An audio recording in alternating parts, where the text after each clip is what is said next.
It's Friday the 13th of December 2024. The last word in podcasting news. This is the Pod News Weekly Review with James Cridland and Sam Sethi. I'm James Cridland, the editor of Pod News. And I'm Sam Sethi, the CEO of TrueFans. In the chapters today, are Spotify going to launch live events? When is an app not an app? When it's Apple on Android? Why did Overcast remove the Support This Podcast button? And the inductees for the Podcast Hall of Fame. Plus, I'm Shira Atkins. I'm the CRO of Wonder Media Network, and I'll be on later today to talk about our acquisition from Acast. My name is Rob Greenlee, and I'm the chairperson of the Podcast Hall of Fame. And I'm going to be on later to talk about the Podcast Hall of Fame coming up in Podfest in January. Hi, this is Daniel J. Lewis from Podgagement, and I'll be on later to talk about Podgagement as a new replacement for Chartable. They will. This podcast is sponsored by Buzzsprout with the tools, support and community to ensure you keep podcasting. Start podcasting, keep podcasting with Buzzsprout.com. From your daily newsletter, the Pod News Weekly Review. Last week, we talked about Acast opening its London studio, and they kept this one up their sleeves because I was chatting to both Ross and LP, but nothing came out about this. But they've bought a company called Wonder Media Network, valued at $7.8 million. What is a Wonder Media Network? Well, they're a company that makes its own original podcasts. They also make branded podcasts and digital content, whatever that means, for a number of large companies. And basically, it's the bit of podcasting that Acast has never really owned. It's got its own smaller set of creatives and has had those for a while, but it's not necessarily had the scale or the size to make its own shows. And now it does, which is really interesting. I guess that's part of what Ross was talking about, which was having the studio in London to do video and get Acast into video. But branding their own shows, I mean, that's a new direction totally, isn't it? I think this would be a question that you're better asking Ross. Luckily, I pinged Ross and I found out that they're going to call it Acast Creative Studios. So I started off by asking Ross, what is Acast Creative Studios? This is a really exciting acquisition for us. You came to our London opening of the Acast studios, which have video and audio capabilities. This year, we've been very intentional about focusing on America and expanding here. I think we talked also about things like omni-channel opportunities and how the larger briefs are coming in from brands. And we need to start thinking about how we properly produce and handle that content. And so, we've been friends with Wonder Media for a long time and always amazed at the high quality of stuff they produce. And of course, we could start our own production, probably get it wrong over 3 years, and we'd be nowhere where they are. So I think for us, it makes sense that we acquired a company that did this. Culturally, it matches so well. And then I think from the work they've done, it speaks for itself. You think about the productions they do when it comes to original content and the high quality they produce and the name they have in market. It's really important for us that we have a proper stamp of approval if we're going to put stuff out there. And I think the branded content they're producing and the opportunities we see, and we normally farm that out because we don't have those skill sets internally. So Ross, where do you see this going? Is it going to be internationalization of branded podcasts? Is it just US only? But how do you see this developing? We're a global international company, and I think that we have studio capabilities in pretty much every market that we've got feet on the ground in. US is a core focus for us, so I think this is a very intentional US-focused acquisition. But the strategic side and learning from how we produce content, how we scale that, there's definite applications we're going to start to do globally. And, someone who understands exactly what we're trying to do and how we scale that. Every market's got a nuance, but I think we can learn a huge amount, which we can apply to most markets, yes. Talking about markets, you've recently just grown your team in Holland with Martin Gerrits. You partnered with companies in China and Japan earlier in the year, and you've done that in France and other territories. Is that the route for you? Is it partnership first before feet on street? Yeah, I think, we've got to look at the signals of podcasting, and it's at different stages in different markets. Netherlands is a really crucial market when it comes to Europe. So if you look from an advertising agency standpoint, you have the big five they talk about, which is UK, France, Germany, Spain, Italy. And that's what a lot of brands want to buy those markets. But actually, you quickly swap out Spain and Italy for Netherlands. A lot of the European global brands position themselves in the Netherlands. So it's such a strategic market from an EMEA perspective. And also we started to see the podcast market rapidly expand there, and we signed the right kind of audiences and partners there. So it made sense that we hired Martin and put feet on the ground rather than kind of servicing it from a programmatic and international point of view from London. Now, we spoke to you earlier in the year, roughly around February. It was the 10-year anniversary of Acast. We looked back at what you guys have done. We talked about the London studio. The Q3 results were good. The CEO, have you had a chance to look back? What's 24 been for you? We don't give ourselves a chance sometimes to look back, and we really should do, because we've had a very successful year. I think a big core focus has been growing the US opportunity and really establishing ourselves here. And I think we've done that. Focusing on building a profitable business. Q3 was our first full profitable quarter. And we've been very clear to investors that we're focused on trying to deliver profits for the full year as well. Those results will come out, of course, in February next year. But it has been an interesting year. The ad market hasn't been incredibly buoyant everywhere. Some markets we see better signs than others and recovery signs. But then some markets have kind of recovered. But I do feel there are tailwinds now as we approach 2025. I think podcasting's gone through a real moment this year. And I think video podcasts have definitely been put on the map. It is a real opportunity in that space. And I think for Acast and the opening of our studios, we have to react where audiences are and where creators are going. And so, video is going to be an interesting part of the kind of omni-channel opportunity for next year for us. So in kind of summary, very proud of the team in 2024. We have had a huge amount of success in all departments, and to finish the year off with an acquisition is the cherry on the cake, or as the Swedes say, the onion on the salmon. I'm sure that has a very astute meaning there. Now, are you still bullish on AI? You were in February. Are you still bullish that AI is going to be part of the mix? Definitely. I think, we really need to think about AI and its involvement in content creation and kind of a framework around that. But I think how it helps creators is insanely important. We've got to be very cautious with it still, because there's still a lot of unknowns, but I'm still very bullish about AI. And I think how we're applying it as well to our ad technology, how we're applying it to our data strategy is becoming really, really important and enabling us to move in a lot quicker way. So we're still very bullish about AI and its use. Now, earlier in the year, I think January, you were blocking YouTube from taking RSS ingestion. Is that still the case? Are you and YouTube made up? I mean, we see, of course, huge growth in opportunity with YouTube. I think we just got to look at our monetization model and what's fair for our creators and how that operates. So whilst I can't kind of give you any more than that, we are going to be focused on video as a big part of 2025. Do you also see live video or live events in any of your mix? Because again, Spotify look like they're going to get into live events. We see now much more podcasting in real life events happening and also online events live. Do you see that as Acast's next thing you're going to be doing? I think it's a really interesting area, and especially if you look at the omni-channel opportunity and where our creators going. Live, has always played a part in podcasts, but live streaming is another area that I think is really, really interesting. I think as traditional TV audiences drop, I think as you look at streaming video sites from Prime to Peacock, the amount of ads on them, you heard Daniel Ek talk about ad fatigue. But I do think there is an opportunity where audiences are everywhere, and live streaming is a really interesting proposition for podcasting. So it's definitely something that interests us for sure.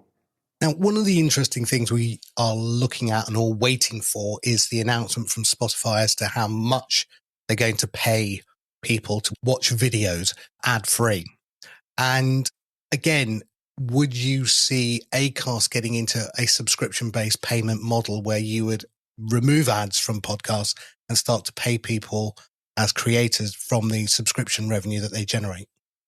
I mean, we've kind of dabbled in those areas. You look at the deal that we struck with Amazon a couple of years ago, which delivers ad content to Amazon Prime and Amazon Music Unlimited customers. So we've kind of tested in those kind of areas. Again, we're a creator-first company, and if the model works and we can remunerate creators in a better way, we'll always evolve to that way. Right now, with the Spotify proposition, I don't think anyone really knows and understands how it's going to work. There are very strict thresholds to meet. But again, if there's an opportunity for our creators, it's something that we'll have to look at and see if it matches our business strategy. Ross Adams, thank you so much. Congratulations on 2024. You had a great year. Looking forward to what you do in 25. Congratulations on the acquisition. If somebody wants to come along, look at the London studios, what's the best way? If they want to know more about Acast, where do they go? Yeah, I think, of course, go to acast.com and get in touch with us directly on the website. I think, obviously, if you're a creator and wanting to get in touch with Acast London, I think you can email, he'll have me give him the email address out, but sam@acast.com. We've heard from Ross Adams about the acquisition of Wonder Media Network. Let's hear from the CEO herself, Shira Atkins. Hello, how are you? I'm great. So good to be here, Sam. Well, look, that's a happy Christmas for you in the family household. Acquisition time. Let's talk about, first of all, how old is Wonder Media Network? So we started the company about 6.5 years ago, and I co-founded it with a dear friend of mine from college, Jenny Kaplan, who is the CEO. I'm the CRO, and we've built this business together, bootstrapped it, and have about 25 employees now. Very nice. Now, was it Acast knocking on the door, or were you stalking Ross in various New York cafes? How did this meeting come about? Very organically and naturally. In the course of regular business as founders, acquisition is always something that we think about, and we've certainly had conversations over the years. And we actually were first connected with Greg and Veronica and got to know Ross subsequently. And of course, we've known about Acast and have had some partnerships over the years, but we really it felt like the right time for us, and it felt like the perfect home. So I didn't let on that they were our total front runner. We, of course, had some other conversations, but we really have felt from the beginning like this was a match made in heaven. Cool. Yeah, no, never let on in negotiations. Yeah, of course not. Yeah, zeros tend to drop off checks very fast. Now, look, branded podcasting, it's grown. We've got a company in the UK called Lower Street. Harry Morton's done very well. He's bought Pacific Content brand. So he's been very bullish that the market now, corporates are beginning to wake up to this whole space. Is that what you found as well, that you're not chasing the deals chasing you now? Yes. We still do a fair bit of chasing, but it does feel that brands increasingly need to think like media companies. And if they're going to think like media companies, they need to think omnichannel.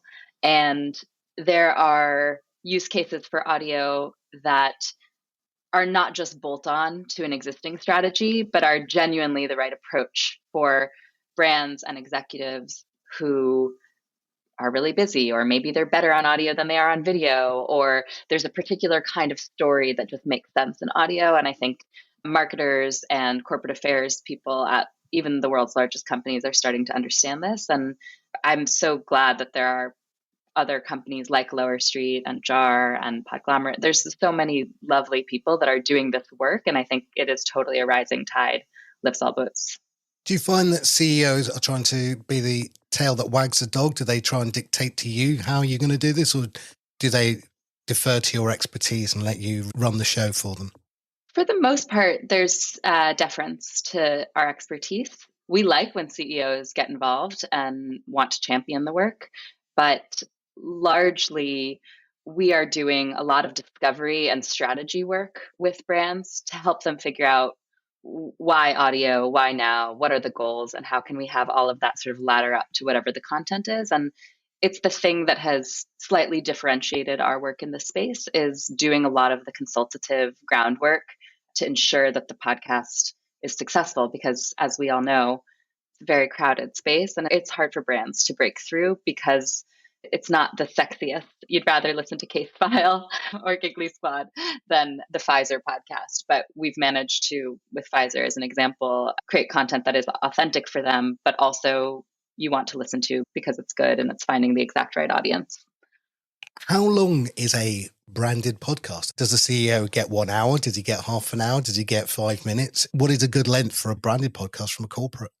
So there's absolutely no one size fits all. The use case that you were just describing with a CEO sort of delivering a message, perhaps to their employees, we do that quite a bit. We've done that with companies like GE, for example, where it's internally facing. So it's not for public consumption. And in some cases, that's actually, it's better for a brand. They're like getting their chops in audio with a very specific audience.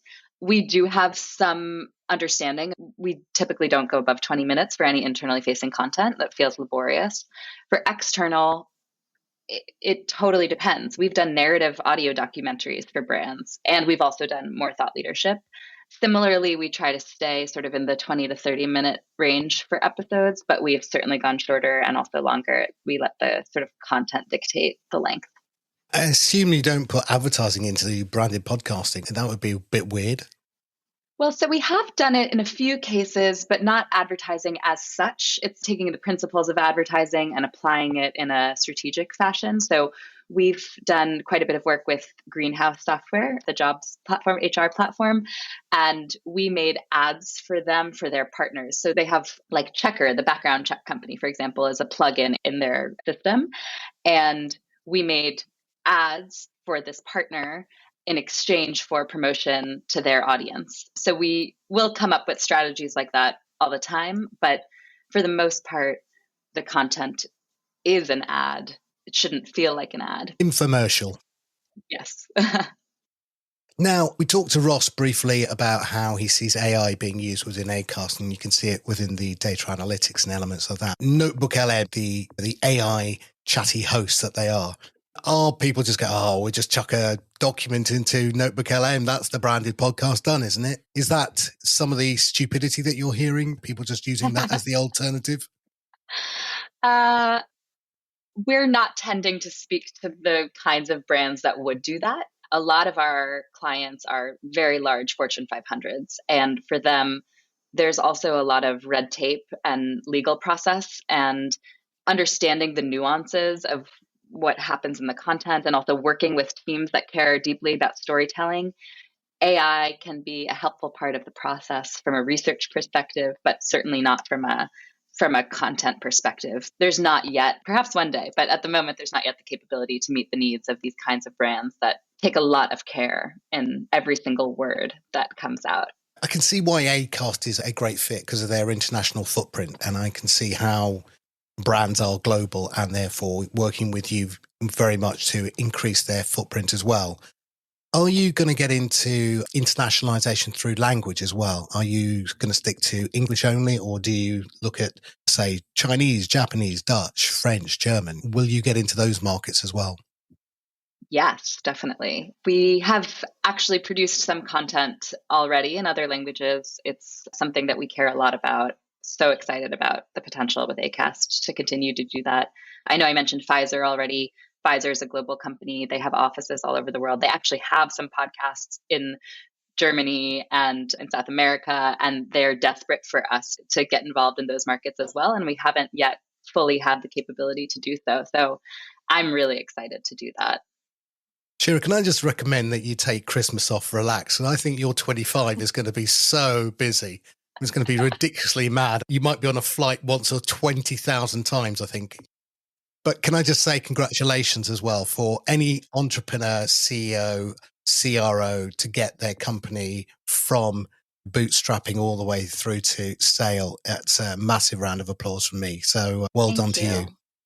Thank you so much. We're thrilled. And the best part about it is, as I know Ross talks about all the time, is the culture and the people. And we take a lot of pride in our team. And it's such a wonderful vibe, and it just feels like it really fits. So we can't wait to see what the next chapter brings. The Pod News Weekly Review with Buzzsprout. Podcast hosting made easy. Now, a couple of weeks ago, you went out to LA, swanky. One of the things we talked about, though, was when Daniel Ek did their earnings calls and when they do product announcements, why don't they do like Apple and have a live broadcast?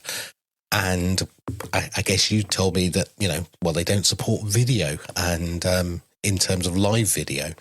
But you spotted something in the notifications within your app. What was it? Yeah, so I spotted that they do actually have a notification for live streams and virtual events, which you can turn on in your app, which I thought was interesting. And then, of course, I remembered, Spotify used to own the Green Room, and the Green Room was their tool for live streaming. I think they did live audio, but they may even have done live video in there as well. So I'd kind of forgotten the fact that actually they do own a product which can do live broadcasting over Spotify. Although the Green Room doesn't exist anymore, doubtless all of the technology does, and one would kind of guess that they might have something interesting up their sleeve at some point in the future there. Well, they've got every other part of it. They've got ticketing, they've got events, they've got artists, they've got merch. I think live seems to be that little piece of the jigsaw puzzle that sort of pulls it all together. I can imagine, I want to go and see my favourite artist. They're sold out. No worries. You can watch it live through Spotify, etc., etc. And I think it's a natural evolution we'll see in 2025 when they bring it out. Yes, I think so. It's been interesting using Spotify, which I've been using for the last couple of weeks. I didn't realise Australia is one of the countries that has video in it, music video. So nowhere near as big enough of a music catalogue as YouTube Music, of course, in terms of video. But nevertheless, it's got some nice features in there. So it's been fun to play with, and doubtless there will be some live stuff to come as well. Now, on Pod News, I spotted an article that you had from a guy called Eric Johnson of Lightning Pod. It was about what are the trade-offs with putting video on Spotify. Is this an article that you commissioned, or is this something that somebody sent in to you? Yeah, so we have an agreement with the Podcast Professionals Association where one of their team produces an article for us every month, and this was that for December. Really good article. Eric Johnson has done a really good job. I managed to spell his name wrong, I notice, in the newsletter, which is slightly embarrassing.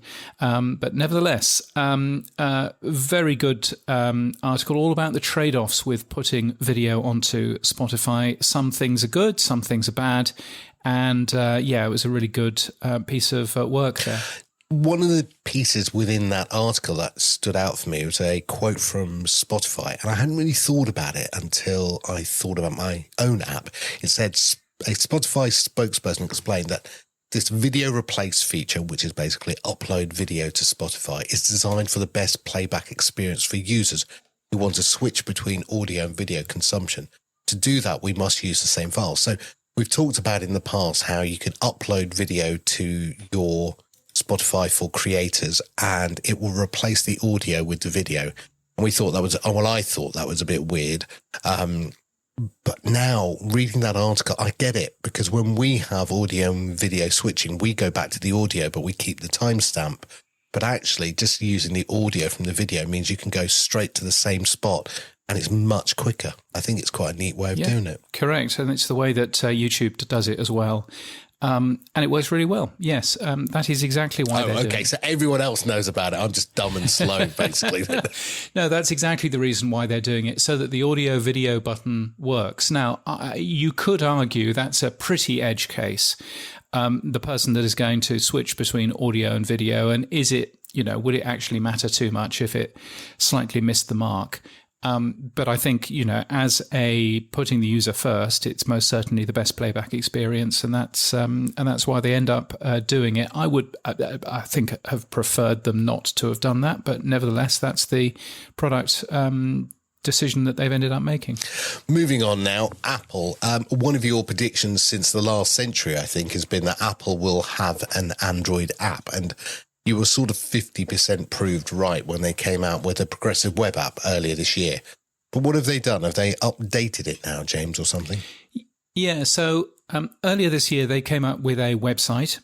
You could install that website as a shortcut on your Android phone, but it worked as a website. When you opened it, it opened, Google Chrome, and you could see the address bar at the top of the screen and all of that. Now they've made, it's a tiny little change, but they've made one tiny little change in a file called the Web Manifest. And what that allows you to do is it allows you to install that website as if it is an app. So you get a proper logo in the app drawer. You get or on your home screen, and when you press it, it opens full screen into something that just looks like an app. Works absolutely perfectly. as an app. So it was just a little unannounced change that they've made in the last month or so, because I did check whether or not they'd made this change about a month prior to that. And so now it just looks and works just like an app, which is very nice. Obviously, you can't install it from the Google Play Store, but as soon as you've installed it through Google Chrome, it just works as if it was an app in the first place. It doesn't have download capability and offline capability. That's one of the things I looked at that they don't have. Yeah. Remind me why they're going down the PWA route and not doing a Google Play Store app. Well, because unlike Apple TV, which is available as a Google app, and unlike Apple Music, you can buy directly in this app, and you can buy, obviously, podcast subscriptions. But of course, if you were to do that in a Google Play Store app, then Google would expect the 30%. If you remember, of course, Apple very excitedly wanting 30% of all revenue that happens through an app. Well, Google is exactly the same. And so what is happening here on one side is Apple is saying we want 30% of everything that our users spend in the Apple App Store. But then on the other side, launching a PWA, a web app, to essentially avoid doing that for users using the Apple Podcasts website. If they launched a proper app, in inverted commas, then they would have to do that, and they would lose 30% of all of their revenue to Google, which weirdly Apple don't want to do if they're on that side of the fence. So yeah, it's been interesting having a look at that. The monopoly formerly known as Apple deliberately disable PWAs on iOS. I know that from my own experience with TrueFans. Some of the controls just don't work properly, or they are delayed. So we will do something like the play widget, and the back and forward controls work, but you hit play, it doesn't go through to the PWA in the web. It just doesn't. And we've tried everything to do that. They treat PWAs as second-class apps, and but yet they will, I guess, will want Google to treat them as a first-class app. Now they're a PWA on Android, and again, the sooner that Apple's broken up, the better, I think. Yeah, I mean, I don't know about that, but I certainly think that it is an interestingly hypocritical position to end up taking. And I was trying to get a few Android websites interested in my story because, I could do with the traffic. That would be nice. And one of them just mailed me back and said, "Why would anybody be interested in this?" And I had to go back and explain, well, I think there's probably a story in how Apple is deliberately circumventing the Google Play Store. Do you not think? But which is related, interestingly, to Overcast. We heard from the developer of that, Marco Arment, earlier on in the week in the Accidental Tech podcast, because he was talking about the little green support this podcast button, wasn't he, Sam? He was, and he was basically saying that he had to take the feature out because of Apple. Again, you have to worry about the Apple czars, what they will let through the gateway and what they won't. He said, very few people use it, so okay, take it out anyway, that's good. But B, he said he was worried because Apple might reject their app from the App Store. And I think that's the concern. He said the real harm that's done is all those ideas out there that people talk themselves out of even trying. So there's this overall chilling effect on the ecosystem when we know that there's all this potential that could be really great, but we kind of think like, well, Apple probably wouldn't like that or probably wouldn't allow that, so we don't even try. As we went into this, you said that Marco had taken the green buttons out because Apple wouldn't let him. That's not the case. He took the green buttons out because he was worried that Apple wouldn't let him. Okay. So actually, it ends up being not what Apple are saying, but how people read those rules and go, oh, well, I better not even think about doing that. And I think what it was interesting in the podcast is he's basically saying, look, I could have spent an awful lot longer working on this particular idea. But I didn't because I thought, oh, well, Apple probably won't let it. And I didn't even bother developing the idea further to a point where Apple might have allowed it. So it's almost like a chilling effect, isn't it? To stop you from coming up with new ideas because, it might be a bit close to the bone. So I just thought it was an interesting comment from Marco, in terms of that. There's a bunch of other, fascinating talk in that show as well. So it's worthwhile, taking a listen to. Completely understand why Apple needs all of those rules and things, but it was interesting that it's now essentially having a chilling effect just because people don't even try with any of these ideas. Well, we're building our native apps, and I'll let you know how much Apple let through the gate and how much they tell us to take out. Now, moving on, James, Station was a story that you had in Pod News Weekly that probably most people wouldn't find interesting, but I found it very interesting. Thanks. Well, no, because on the surface of it, you look at it and it's just a new tool for podcast communities and you go, okay, whatever. And I then thought, hang on a minute. And I drilled down and it's powering fan clubs for podcasts like New Heights from Jason and Travis Kelsey. So I thought, oh, this is interesting. And then it reminded me a couple of weeks ago on Podcasting 2.0, Adam Curry started talking about something called the Rachel Maddow effect. And he's been pushing an idea about how Podcast 2.0 apps should start to create podcast portal pages, for the want of a better word, landing pages, branded URL pages, where podcasters don't go to what he called column-based views. So you could land in a podcast app and look at the episodes and then go to another column called pod rolls and then go to another column called something else. And he said, wouldn't it be nice if you could have a holistic overview of someone's podcast page? And that's a portal, in my words. And I thought, that's really interesting because my former boss at Netscape, Mike Homer, created the idea for the RSS feed, the original idea, and it was to power the Netscape portal, which was basically a way of bringing in news, weather, sports to a single page because the web was so slow, but using RSS as a mechanism to do it. And I looked at Station, and what they're trying to do is something very similar, have multiple different elements for podcasters, so ticketing, events, merch, etc. And then I've been looking recently at Patreon and Buy Me a Coffee, and they are very similar in that sense. Yeah. And we talked earlier today about Spotify adding live events, but that goes alongside events, ticketing, video. And again, I'll be honest, as CEO of True Fans, we're building out a very similar idea based around what Adam Curry was talking about with branded pages and personalized URLs. So Station is a really interesting idea. I looked at it. They have no support for any Podcasting 2.0. I've been reached out to from one of their colleagues, a guy called James as well, and I'm going to talk to him later this week. But what do you think of Station? Did you have a look at it at all? Yeah, I mean, I think it's an interesting idea. It's not the first, it won't be the last, but it is a new way of trying to add the community to your podcast that lots of people have tried to add. If you remember, of course, we had a bunch of people trying to add cross-app comments. Do you remember that?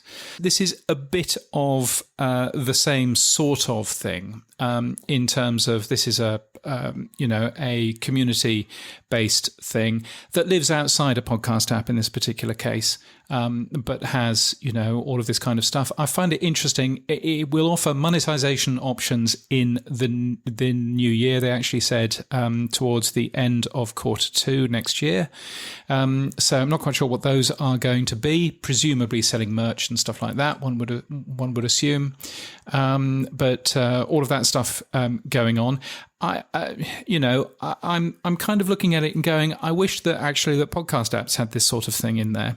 And the fact that we have failed consistently to put any of this kind of stuff in there, with the exception of the Fountain app, which I think has done an interesting job there. I think it's a bit of a shame, but still, there we go. Yeah, and look, I do think this is the direction that we're all going to head into. I think Adam in last week's show was very interesting in talking about traditional podcasting apps, single function podcasting apps like, let's say, Overcast, where their primary goal is purely to play podcasting. They have no other use in terms of they're not looking at music, events, video, anything else. And then other apps that are now trying to combine all those into, for want of a better word, I think they're called super apps. If you look at WeChat or what Elon Musk wanted to do, which is using micropayments, community, and everything in one place. I think that's where we're heading, but we will see next year whether that's true or not. Riverside, who we used to use, we don't use now, but we use CleanFeed. But Riverside has raised another round of $30 million. That's pretty impressive. They've raised $35 million in the past, $9 million in 2021, $2.5 million in 2020. So in total, they're getting close to the old 70, 80 million that they've raised. They've got 165 employees. Why do they need so much money, James? I don't really know. I would guess that they are pivoting, as Descript has done, pivoting into video rather than audio. That's what I would suspect is going to happen. They've launched a very interesting multi-track editing tool last week. It's worthwhile just taking a look at that. Works for both audio and video productions, but it's a really interesting user experience take on a multi-track editing tool. A really interesting take that I think quite a lot of people could learn from. But in terms of, 165 employees, it's like when I've just finished reading the book all about when Elon Musk took over Twitter, which I think is called Seriously Hardcore. And that talks about the amount of employees that Twitter had, and they had somewhere in the region of 4,000. And I'm there going, what do all of these people do? What do 165 people do at this company?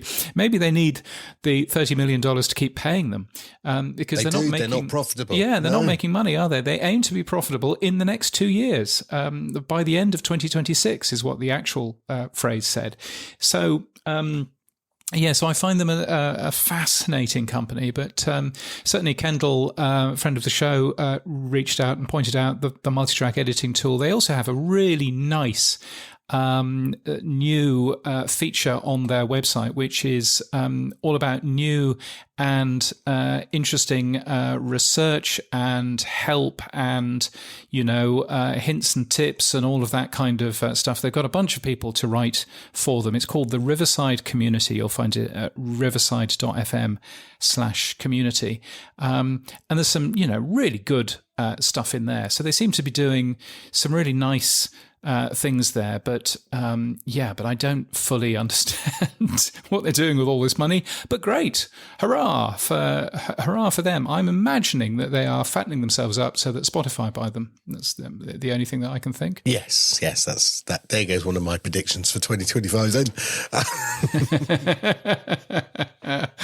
Yes, I mean you don't have to be Einstein, do you? Really? Well, no one's ever called me that. Now, moving on. Lemonada, they've done something interesting this week. James, what have they done? So they partnered with a company called Gretchen Rubin Media, which is headed by Gretchen Rubin. Surprise, surprise. She is a best-selling author in the US. She has a bunch of shows, Happier with Gretchen Rubin, Happier in Hollywood, and there's another one which I think is called something like The Side Hustle Life or something.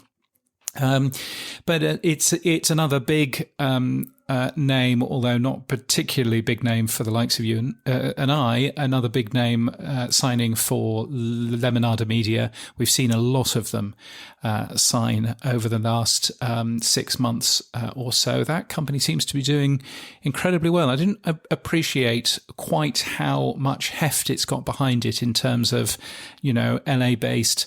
Lots of talent agencies working with them, and all of that sort of thing. So I think it would be really interesting to see if we can get Jess Cordova-Kramer back on and see if we can learn a little bit more about what that company is doing. Well, your wish is my command, so she'll be on next week, we believe. So, yes, we'll be able to find out what they're doing. Now, the one thing that seems to have died, though, and I really do want to ask Jessica, because you wrote about it, which is they were looking to, sell They were talking to banks back in the summer.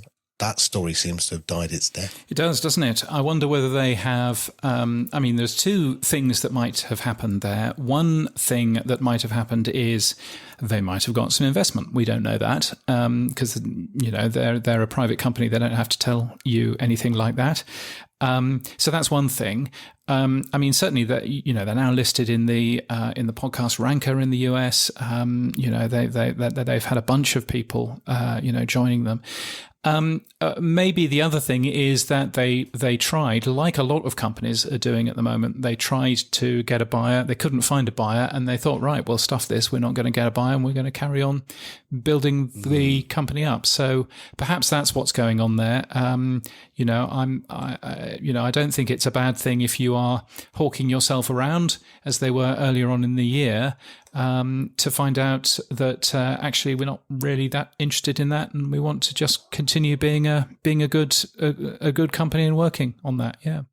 Well, I'll ask Jess when she comes on. Now let's whiz around the world, James. Back in your homeland now.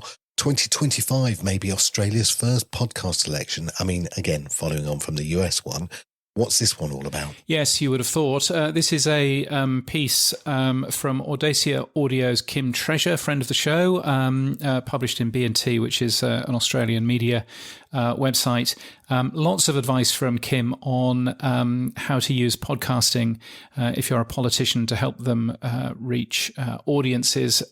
We're expecting there's probably going to be a bunch of elections next year, and particularly the federal election, which is, of course, the one that matters, really, the one that works out who our next dim, disappointing Prime Minister is going to be. Is it going to be the current one? Is it going to be the disappointing Mr. Albanese, or is it going to be the even more disappointing Mr. Dutton? It's like imagine two really bad options in a fancy restaurant. You can either have the dog shit or the cat sick. What would you like? And that's basically what we've got to choose from here. Hooray! But yes, so Kim giving some advice there. Also going on in Australia is ARN's iHeart. It's having a really good time of it right now.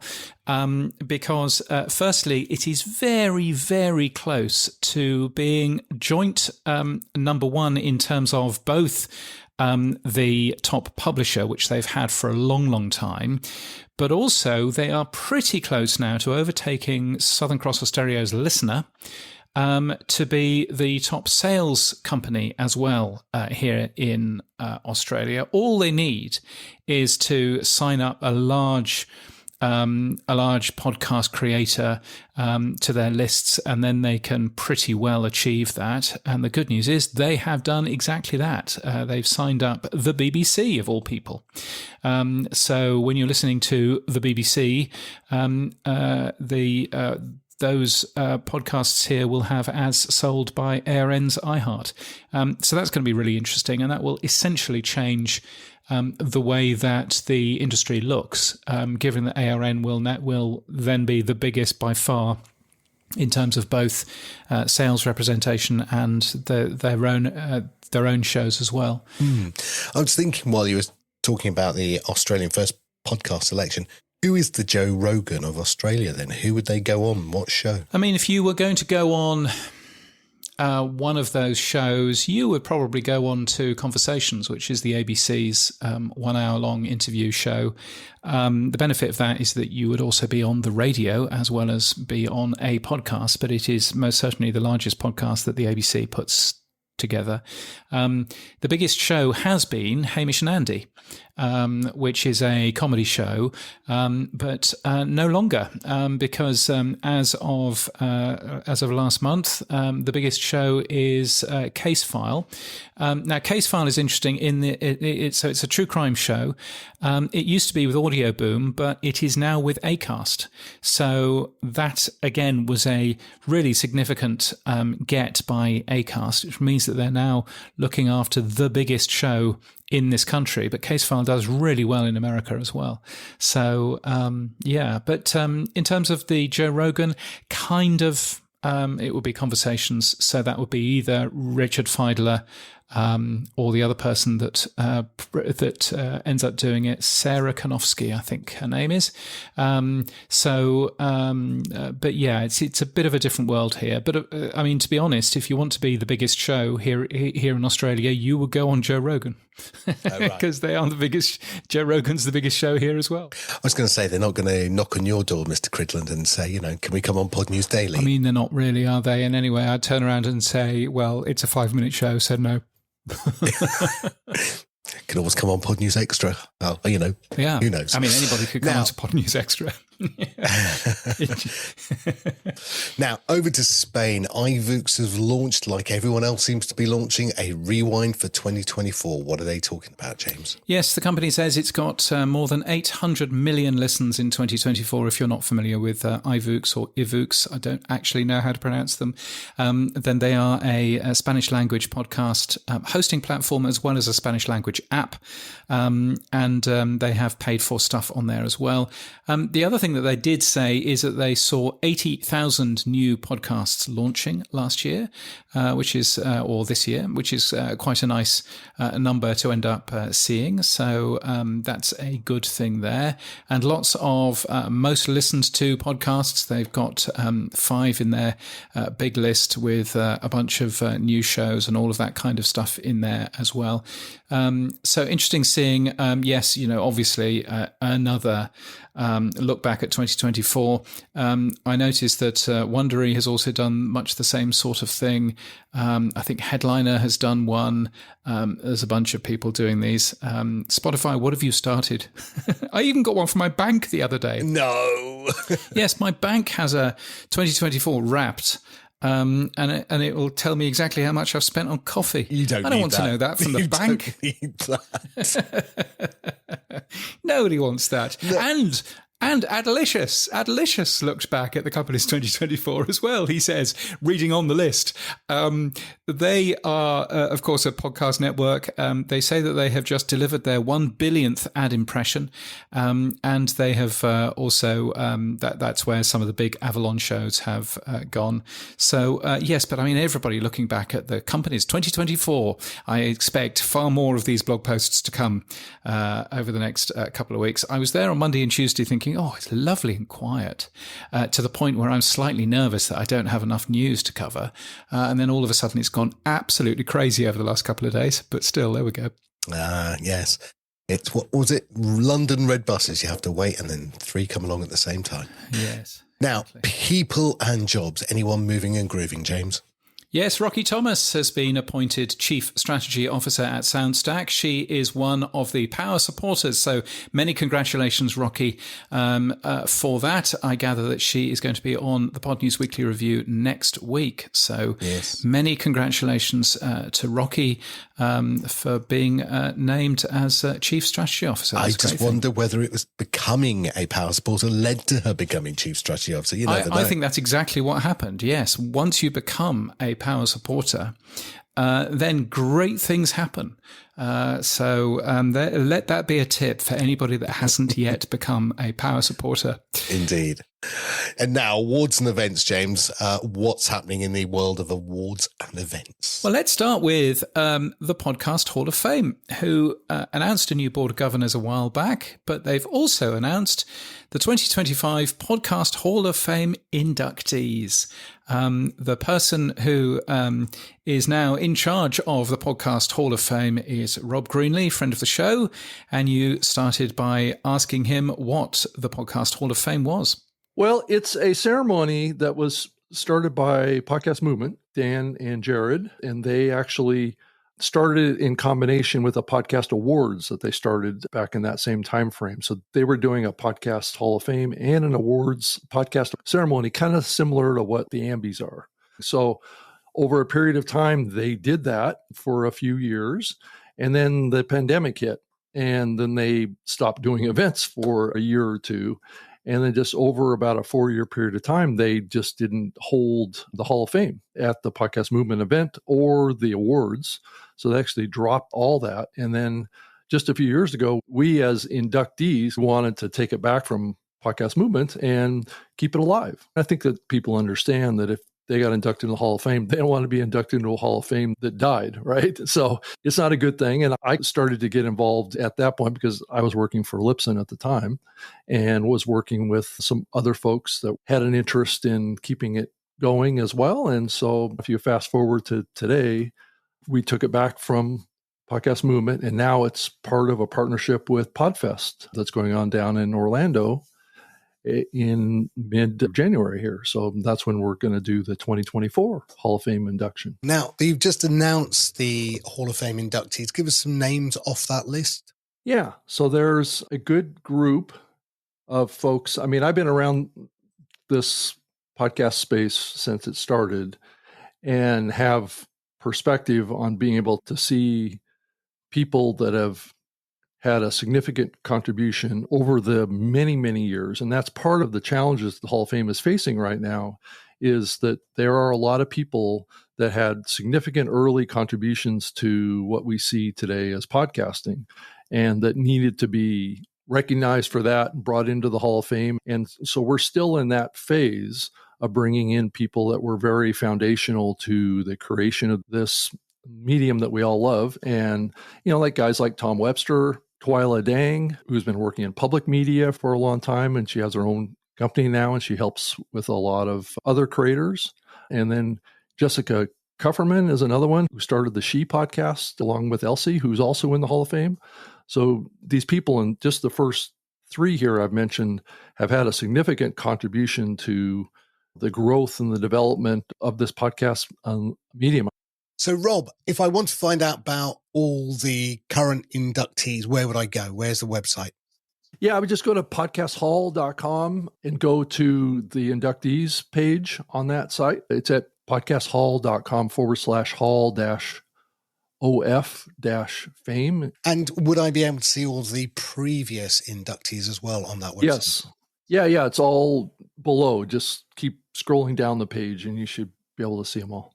Now, James Cridland, co-host of this podcast, said very well on Pod News Daily, look, everyone's an American. So how are you going to make, without sounding slightly facetious, the American Hall of Fame, the global Hall of Fame? How are you going to bring the world into this? Well, I think one of the big challenges, and I've been really facing this very consciously and also getting feedback from others too that are outside of the United States and get their perspectives on how this might work. But I think very fundamentally, and I think James Cridland is a very good example of what I'm talking about here, is that the history of this medium pre-James Cridland was very isolated to its view of a US-centric medium, right? And I think we all know that the rest of the world has been supporting podcasting all along. It's just that the country knowledge has really been centered on the United States when it comes to the medium, and that's really unfair.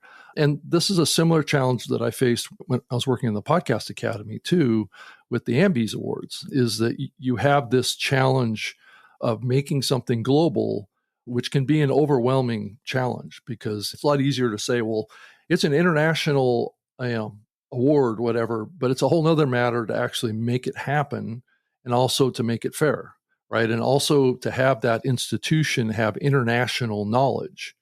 And yeah, I think James Cridland has done an amazing job of making this medium visible internationally, but that's only been a recent thing. So it's really a matter of expanding the board, right, to include people that represent pretty much all the countries of the world. So this is going to be a pretty good sized board.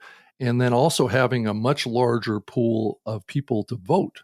Because one of the issues that I have is I can add a bunch of international podcasts that were very pioneering in the medium in the early years. But the problem is I can put them on the list, but if most of the voters are from the US, they're not even going to know who they are, what they are. I mean, I do put a lot of information in there about each nominee's background and things like that, but it does get back to voters vote on name familiarity to some degree. It's human nature. That's the challenge that I face. But expanding the voting pool is the biggest thing, and bringing in voters from countries all around the world is really the only way I can do a fair one. So recently you did expand the board. So you've gone, name some of the people who've joined the board then. Let us know. So trying to name everybody, like Todd Cochran, Dave Jackson, Loria Petrucci, Glenn Washington, Danny Pena is on the board. The CEO of Podfest is on the board, and Gautam, the founder of Hubhopper, is on the board too. And he's the first one that I've added to the board so far that's from outside of the US. And so he's going to be one of many that I'm going to tap into various parts of the world to add to the board. And then they're going to help me come up with nominees, which they've already started. You know, my contacts outside of the US is going to give me nominees from people that were very early in the podcast medium, even as far back as like 2005 or whatever, that had a significant contribution to developing podcasting in that country, right? And to build awareness there that we just don't have visibility to. So it's really a matter of me and the board and the organization having visibility to these people that are outside of the US that had those major contributions to the growth of podcasting in the early years that we just don't know about. So, and again, when people get to nominate next year, how will they be able to do that? Is it user-generated nominations or is it board-generated nominations? I'm curious to understand how people get nominated. Well, up to this year, it's been basically funneled in through all sorts of different sources. People sending me emails, recommending people. The board has recommended people. Past inductees have recommended people. So you can already see that there is somewhat of a regional bias just based on human knowledge, right? And so expanding the sources of those nominations is the biggest thing. And that's kind of already started. I had people on the list that did pioneering things outside of the US on my ballot this year. But the problem is they didn't get voted in, right? And I think it's fundamentally because there's not enough people voting that are from outside of the US that have that knowledge, like who they are and what their significance was. So, yeah, having a much more public nomination process and then also expanding that pool of voters that would vote from that list. I'm hoping that it will be a fair thing. To be honest about it, I'm not exactly sure that it will be as fair as it needs to be this next year. But if we start that pathway towards making it a much larger thing and including the significant regions of the world in this pool, then it might be possible. Yeah. Rob Greenlee, Man About Podcasting, Hall of Fame inductee from 2017. Thanks a lot. Remind everyone one more time, Rob, when is the event and where can they go and find out more about the event? Yeah, I think the best thing to do is go to podcasthall.com, and the ceremony is being held on January 17th at 7 p.m. Eastern in Orlando, Florida at the Podfest Expo. So if you want to find out about the conference, it's at podcastexpo.com.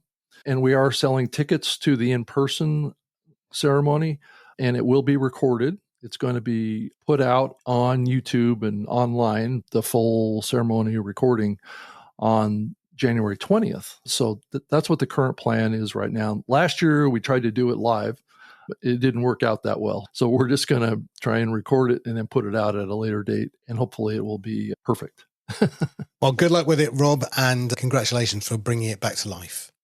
Well, thank you, Sam, for having me. The very excellent American Rob Greenlee there, the Podcast Hall of Fame. It's a very cool thing if you can be at the big ceremony in Orlando in Florida in January, then you should be there.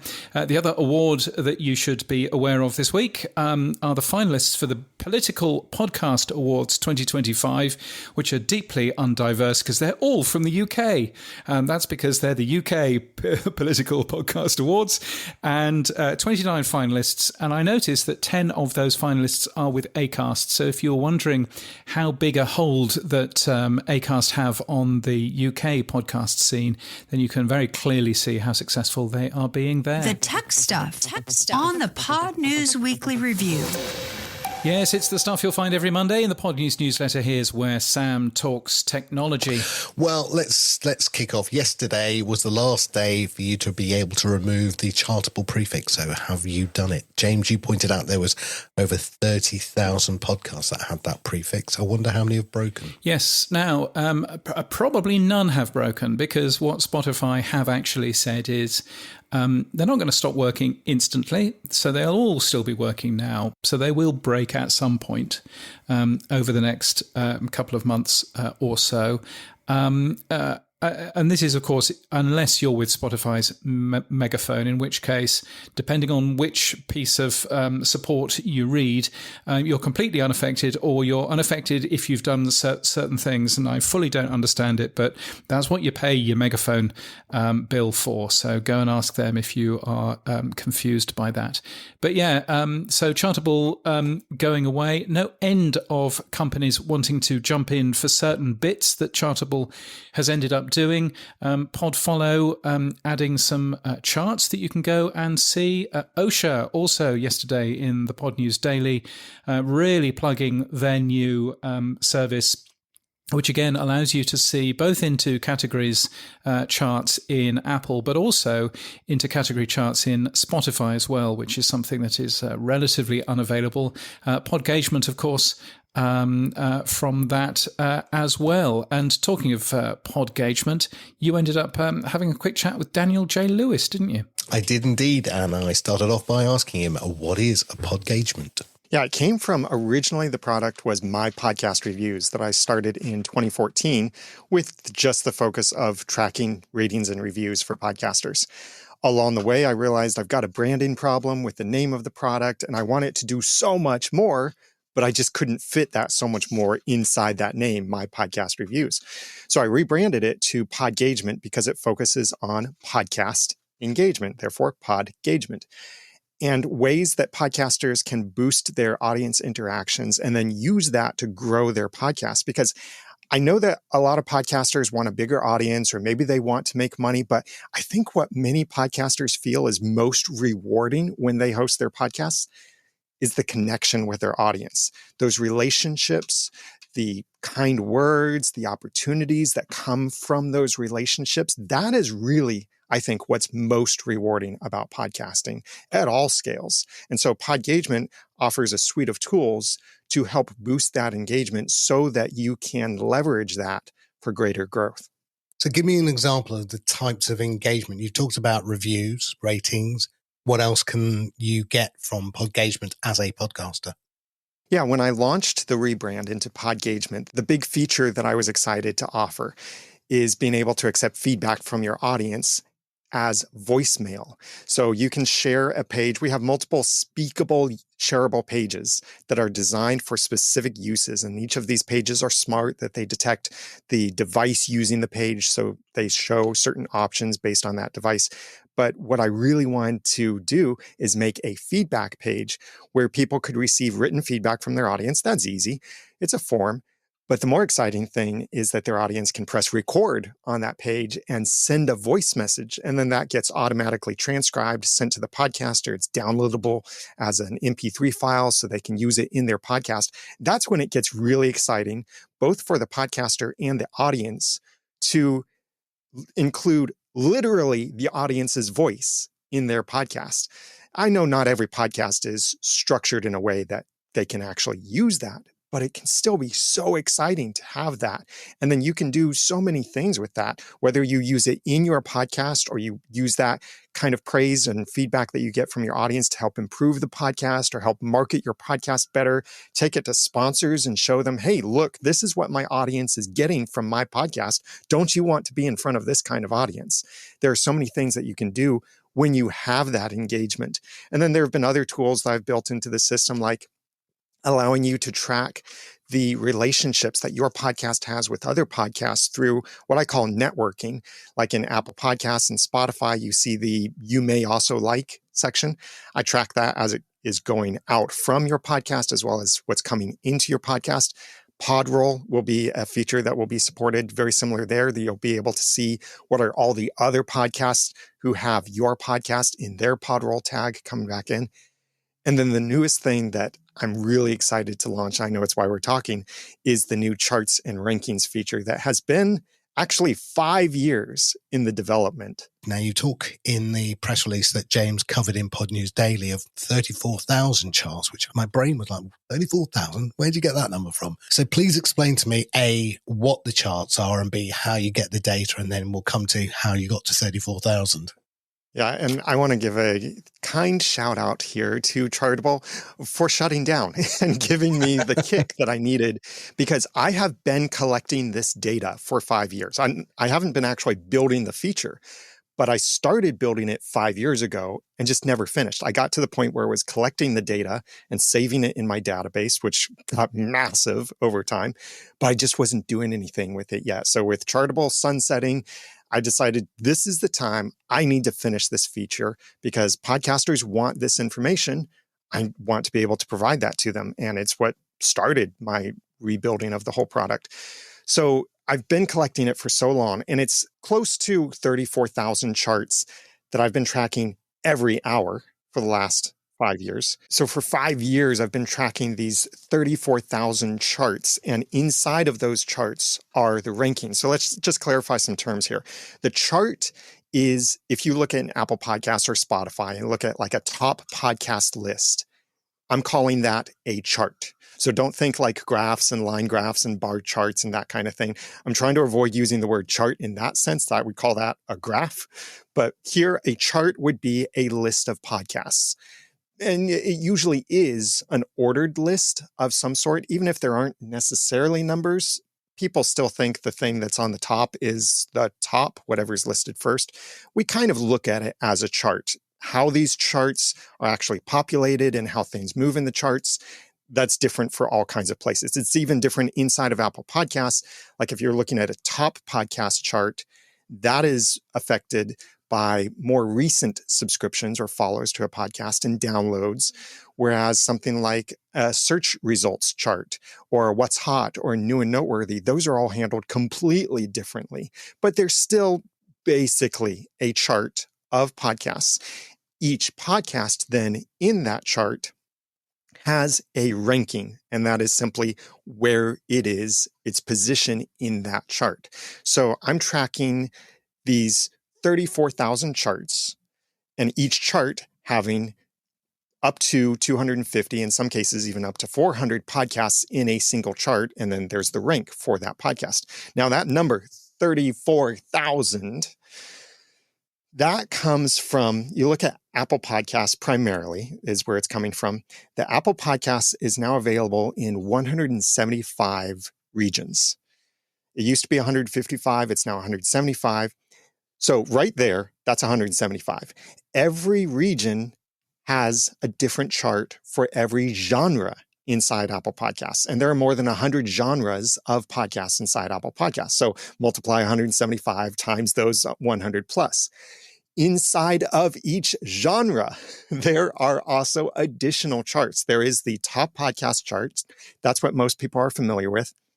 I have also been tracking the what's hot and the new and noteworthy in many of these genres. Some of them, some countries and some genres don't have a what's hot or a new and noteworthy, but many of them do. And I've been tracking that. This is data that no one else has been tracking, as far as I know, for all of these years. So you start multiplying these things, and that's how you get to the number around 34,000 separate charts. What's the future hold for Podgagement? What's next then? You've done the charts, you've done the comments, you're doing some of the SEO, a bit of AI. Is that the roadmap for 25, Daniel? Well, the SEO thing, I think, is coming next, because being able to track a chart and historical rankings, that is the foundation I need to then open it up so podcasters can track their own terms and then see what else is ranking in these search terms so they can discover networking opportunities and such. And there's so much about this, though, that since Podgagement is developed by me, a podcaster first, and I'm helping other podcasters, I'm listening to other podcasters, I sympathize and empathize with other podcasters. So a lot of what I do is really driven by what are podcasters actually needing. Like, that's why I fast-paced this chart development thing, is I realized with Chartable going away, podcasters are going to need this as another option. So I have to build this for them quickly so that they can get those needs met. And I've served several Chartable refugees at this point. And they're the fun little things that I'm often looking for. Like, what are the things that I can make that are so fun for podcasters that they will love? Like, one of those things is that third page that I didn't get to finish talking about earlier, I have a chart page. Now, that doesn't sound all that exciting. You can view the charts in multiple ways, but what is exciting about it is you can watch the charts change in real time, where you could park your browser on this page inside your account. And if the chart changes, you'll see a podcast shift over and things will move around and shift. I've actually thought of maybe opening up a page like that to the general public. I just have to think about the bandwidth and server costs of something like that. But it could basically be the new podcasting cocaine to just sit there and watch the charts move. Sponsored, Daniel, and then someone else pays for it. You're fine. Ooh, good idea. It's sponsored by True Fans. It's the kinds of things like that I'm looking for. It goes back so much to what we've seen Apple do over the years and many other great innovators in history. It was Ford who said, if I asked people what they wanted, they would have asked for a faster horse. Correct. And you think about when Apple came out with the iPhone, people didn't know they wanted a smartphone. Oh, I remember everyone on Crackberry at the time was like, oh, there's no keyboard on it. It's only just got a screen keyboard. That'll never work. Yeah, exactly. And now here we are in a world where we feel like, ew, a physical keyboard on the phone? That would be torture. So I'm looking for those innovations. And I'm that type that I was so inspired by this Isaacson book about Steve Jobs, because I like to find something that's not working very well and innovate it. That's why your t-shirt in the Podcasting 2.0 community is, we've built this in True Fans. My t-shirt is either, I suggested this years ago, or, hey, what if we make it do this instead? Indeed. We should wear those at the next event we attend. That will be funny. Look, Daniel, thank you so much. If I want to join Podgagement, where would I go? Go to podgagement.com. Just think podcast engagement, podgagement.com. And can I get you to come to PodCamp? Will you and Dave Jackson find that couple of pennies from behind the sofa and get on a flight and come and do PodCamp with me? Oh, I would absolutely love to, because a funny thing, I did a PodCamp, like the original structure of PodCamp. I did PodCamp Cincinnati many years ago. I put on this conference, had some volunteers. It was a lot of work to put on this conference, but a lot of people who came said best PodCamp ever. And I never did another one because I didn't want to try and top that. But I love being in that conference atmosphere. I'm an ambivert, so I get energy from both sides of the aisle in that way. And I love just being with podcasters, and I love traveling too. So I'm looking at, if it's possible to make it there, I would love to be there and support what you're doing. And it's exciting to see what you're doing with PodCamp 2.0. Yeah, well, look, the idea came from you and Dave. So thank you. I just thought I'd run with the idea. That was all. And also, just plug it. Go on. What's your podcast that you guys do? Yeah, I do 2 different podcasts. I do the Audacity to Podcast, which is my own solo podcast about podcasting, where I get pretty in-depth with a lot of things. It's currently on hiatus because I'm a full-time dad too, in addition to building Podgagement. And then Dave Jackson and I do a podcast together, The Future of Podcasting, where we hypothesize about a lot of things, talk through a lot of things, a lot of Podcasting 2.0 stuff, but it's also sometimes just the concepts of things or challenges that we see coming up in the industry, and really talking about where is this industry going, and what are some concerns? What are some things to get excited about? How can we use this? Very cool. I love listening to it. As you know, I'm a big fan of the show. I never get a shout out, but I always listen. So no worries at all. Thank you so much. Good luck with Podgagement. Catch you in 25. Thank you, Sam. The excellent Daniel J. Lewis, and there's more from that interview in the Pod News Extra feed. You'll find Pod News Extra wherever you find your podcasts. The Pod News Weekly Review with Buzzsprout. Podcast hosting made easy. What other tech stuff have we got, Sam? Well, boringly, but let's cover it. YouTube now include a timestamp when sharing a podcast. Well done, YouTube. And that's from YouTube Music, actually. I still don't get my head around why they've got YouTube and YouTube Music. I know we've interviewed them about it, but I still don't get it. Yeah, well, as somebody that has used YouTube Music a fair amount, I pay for that. I can certainly see there being a benefit for a music user interface, But yes, sharing a timestamp when sharing a podcast from YouTube, you can obviously, of course, do that from Spotify and from Apple Podcasts and things like Overcast and Podcast Addict and everything else. It's basically something that really ought to be in there. And so hurrah for them for doing that.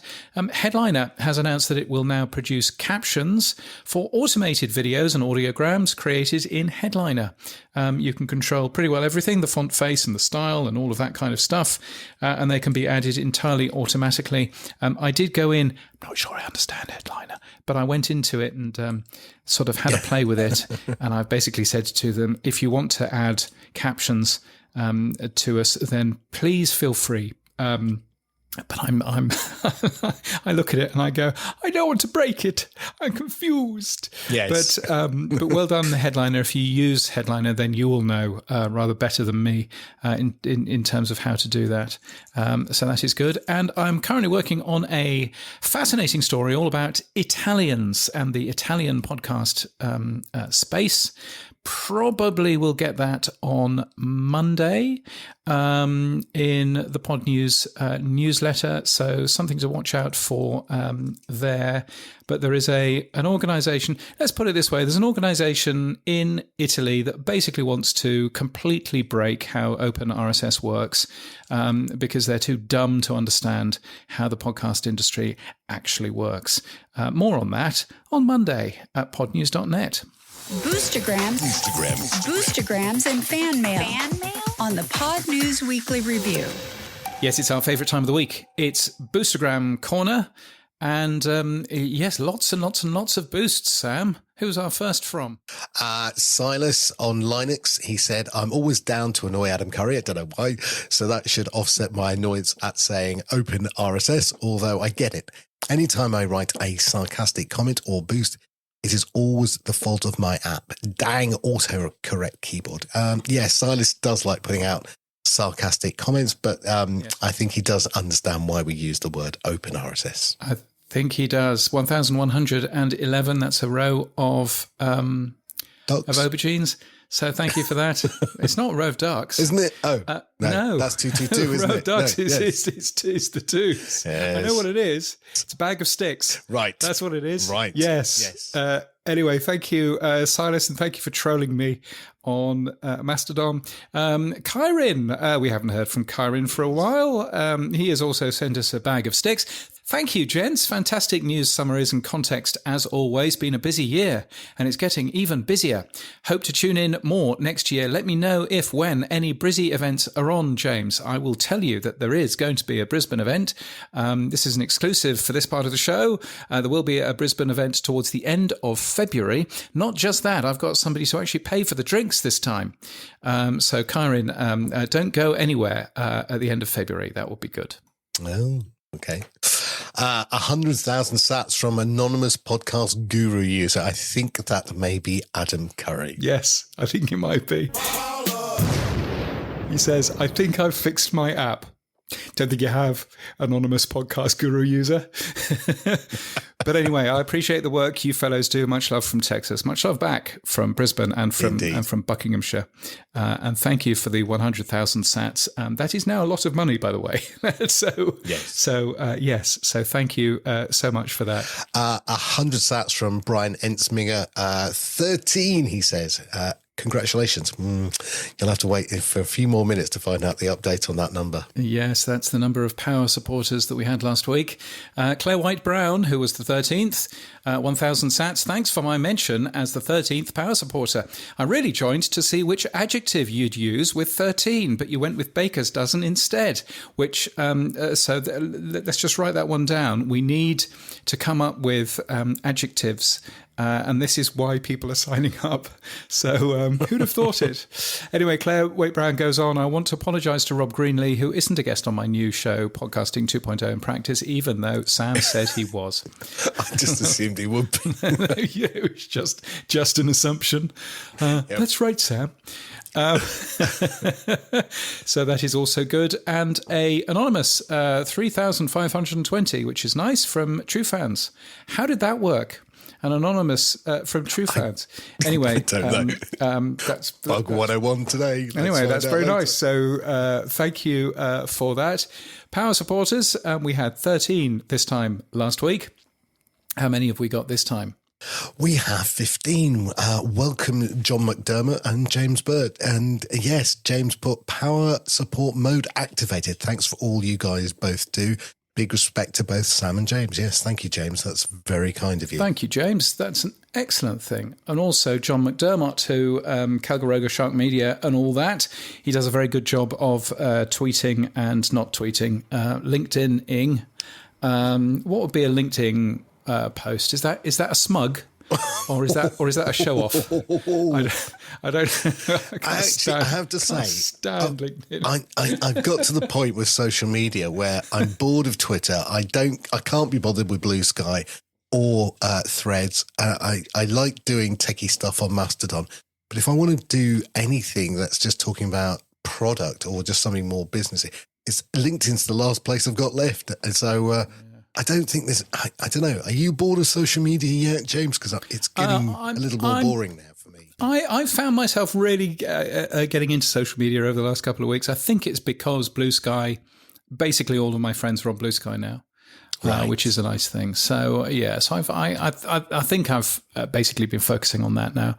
But yeah, but no, it's been fun. But John, thank you for that. Thank you for your LinkedIn smugs and all of those. That's very kind of you. So thank you to the rest of our 15, our fabulous 15. Yes, I was going to say. Fabulous 15. Indeed.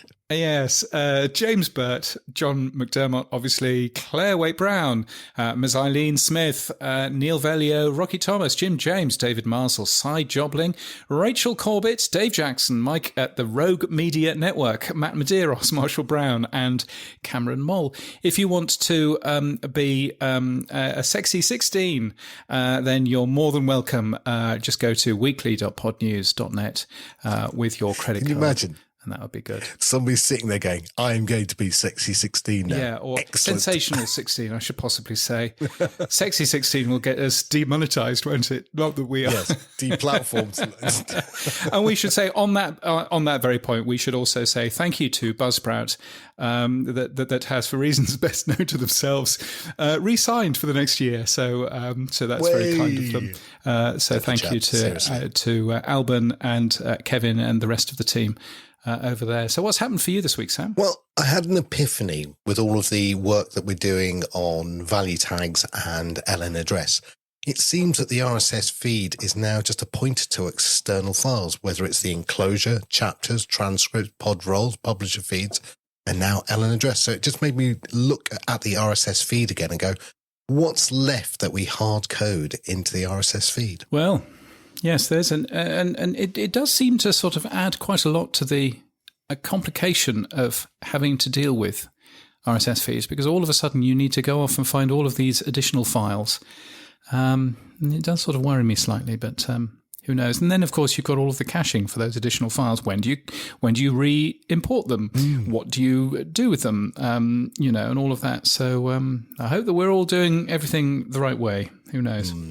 Talking about doing things the right way, we've talked about the 4th of January being the wallet apocalypse, when Albi turn off the custodial wallets that they've had in the past.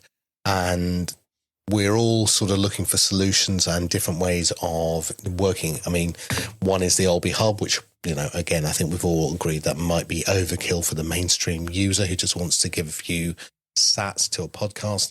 So this week we built a wallet transfer tool, James. So you can go into TrueFans and you can go to your settings and click transfer, verify your Albi wallet with Albi, and then transfer some or all, if you want, of your sats to TrueFans, and it works seamlessly. Very nice. We're also working on something with Pod2. A couple of things. One is called Secure RSS, or L402. Now, we talk about open RSS, and now we're going to talk about something called Secure RSS, and I just wanted to lay the groundwork for that. Open RSS is brilliant, and it means that you can own your own data. It's data portable, it's decentralized, all the good things that we want it to be. But one of the downfalls of RSS is that if you know what you're doing, you can go and read the XML, go and find the enclosure, and just copy and paste the MP3 URL into anything else, and you can have access to the audio or video. And audiobook providers, music providers, and other film providers do not want that capability. They do not want that openness. And so they wanted to find a new solution. Now, Adam Curry pointed out to Russell at Pod2 that there was a technology called L402. Now, this was used by Nathan Gathright for a product called Transcribe.fm earlier in the year. And so instead of calling L402, we've renamed it Secure RSS. And the idea is it tokenizes the enclosure file. So what it does, it says, yes, you can see the RSS feed. Yes, you can see the URL. But if you try to actually copy and paste that URL and use it, it won't work until you've actually made a confirmed payment against that digital, content, whatever it may be, the audio book or the film, then you will not get access to it. And so I think this opens up many new doors for audiobook providers, certainly, who are saying, I don't want to play in your open RSS world. I'll stick with Audible, or I'll stick with the way that Spotify does it. Hopefully this is now a way of content owners to feel secure and safe, that there is a way to transmit their content without it being stolen. Yeah, well, that certainly sounds interesting. And I wonder, obviously Amazon has had, through AWS, has had signed URLs for a while. Is it the same sort of thing, but a bit more open? Yes, exactly. It's that same principle. You literally get a confirmed transaction, and then they can then update that and allow you to then use the content. Yeah. Well, there you go. The other thing that was talked about on Podcasting 2.0 was something called Boostergram Live. Now, you talked about it earlier in the show, the fabled unicorn of cross-app comments, and Oscar has proposed something to do with Nostra events, going through the Nostra relays. It's not something that I particularly want to go down as a route, but, who's to say that we won't ever do it? But at the moment, it feels like never the twain are meeting. We're going one way and Fountain are going the other way. So cross-app comments are becoming less likely, not more likely. So there's this proposal for Boostergram Lives. It's a centralized server, basically, that would, irrelevant of whether you're on Nostra or ActivityPub, allow you to, as an app, broadcast your comments to a central server with an episode GUID, and then other people can put like a Podping listener on there and go, oh yes, that's come from True Fans, and Fountain could then pull that in and aggregate that with the comments for that episode. So again, fourth time lucky, who knows, we might be getting it this time. It might not be the right one, it might be. But what Russell has done is he has put up a GitHub of all the code. It is open sourced, and there is a demo at boostergram.live if you want to go and see how it all works as well. Very nice. Gosh, that's complicated, isn't it? Well, hopefully it's not. I mean, like all these things, it's complex when you first start. And as you will often say, James, or I say, complexity is false simplicity, but you will say complexity has to be hidden if it's to go mainstream. So yeah. No, indeed. We'll see. Moving on, James, what's happened for you this week? Well, two things, nothing to do with podcasting, but, might as well mention it. If you are on Mastodon or indeed on Blue Sky, and you look me up in there, then you will see pinned to my profile at the moment is what my wife bought me for Christmas, which is a Christmas advent calendar with beer in it. She knows you well. Every day, she does. And every day I've been going through one of these cans, and I've been posting it onto the internet and giving my review of it. There was awful one the other day, which had chili in it, which is never the right thing for a beer. Even if you go chili, for a curry. but also lime. Lime, so it smelled like bathroom cleaner. And it was just awful, and it was two sips, and then that was down the drain. But that's kind of the point of this, is that some of the ideas are insane and should never work, and some of the ideas are weird and lovely. And so, so that's been fun. You can. What's your favourite so far then? Because you've been posting them. What's your favourite? I think my favourite has been, one of the more boring ones. I think I ended up with a nice Dunkel beer, which is a sort of a dark lager, which was very nice last night. So that was very good. But yes, I've just put number 12 in the fridge. So I will be. So I've still got another 12 to go. So very exciting. Wow. What do they say? Yes. Don't drink and podcast? No, don't know. And I don't think anyone's ever said that maybe. one. Maybe. I mean, one beer a day is going to be fine. So that's one thing. And the other thing, again, nothing to do with podcasting, but just in case you're looking for a new browser for your Mac, or indeed for your iPhone, but let's focus on the Mac. There is a browser out there which is called Orion. It's free. And the interesting thing about Orion is that it uses WebKit. So it's not a Chrome browser. It doesn't use Chromium under the hood. It uses WebKit, so the same as Apple Safari. Plus, what it does is it deals with Firefox plugins and Chrome plugins and Safari plugins or extensions, which is very cool. So it runs all of the extensions. So that's nice. It's got ad blocking built in. It's got a ton of other things built in. And the most important thing is you can, on a Mac, actually see an RSS feed with it rather than it downloading it or trying to load it into some other app. So that's all very good. It's just well worth giving a go. It's from the same people who make Kagi, which is the alternative search engine, which is also very excellent. But yes, if you're looking for a decent web browser with content blocking and all of that, I would heartily recommend this one. So give that a go. I did. I downloaded it last week after you mentioned it previously. And did you? And it looks lovely. And here's the thing that's in my head. What's stopping me from hitting that, make it my default, right? And it dawned on me, this is exactly the same challenge we have with podcast apps. It's like, this is a new, sexy, new podcast app. Yeah, great. I'm going back to my old one that I know and love and feel comfortable with. And that's generally, I guess, what we're trying to get over to other people. Change to a new podcast app. No, I'm going to stay where I am. And I haven't changed from Chrome, even though I've got it on my desktop and it looks nice. And you just said it does everything that Chrome does and the extensions. Yeah. And I'm like, so why aren't I moving? And I don't know. Yeah, well, that is the thing. And I think certainly if you have built if all of your passwords are in Chrome, you'll never move away from Chrome. That's the way that they password. get you. It's okay. It's easy. One password. Yeah. Well, yeah, exactly. So if you use one password, or if you use Bitwarden, which is the one that I use. Oh no, I meant just I have one password. Oh, I see what you mean.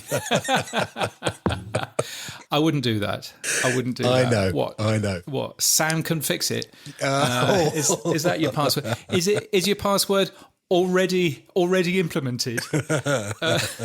Should be.